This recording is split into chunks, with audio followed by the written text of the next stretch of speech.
I kind of grew up in the church when I was young. I didn't really understand it. I got baptized at a pretty young age, and I figured, you know, if you just go through the motions, you just be a good person, that's all you need, really. I really struggled with how I was viewed at school. I was pretty overweight. I was really unathletic, uncoordinated. Wear dorky clothes to school, and people started laughing and joking around, and I kind of wanted to fix that, you know? So I joined the football team starting in middle school, because if you're on the football team, you're automatically cool. That's how it works.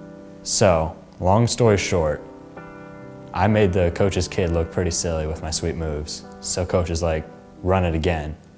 And I got clobbered. Severe concussion. Doctors said it was probably the worst that they had ever seen, and I was out for the season. No questions asked. So that was pretty tough. And then after a big talk with my parents, we decided to go at it again for 8th grade, only to get the same results. And that kind of hit me really hard, because if you're not on the football team, like I had been, what are you, you know? Who are you to the rest of the people? And it was a big blow to everything I'd worked for. And about a couple months later, one of my friends that I made on the football team was like, hey, you should come to church with me, it'd be really fun. So I figured since I have nothing better to do anymore, just go. And once I walked in the door, it was just a completely different atmosphere than I'd experienced before. Everybody was happy. Nobody was like, oh, look at that guy's shoes, or oh my gosh, that guy's weird. It was just a bunch of people hanging out.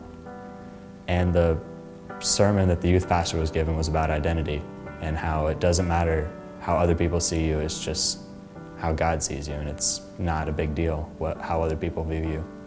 And I think that's huge. It really blew me away. It's kind of like one of those God things, you know.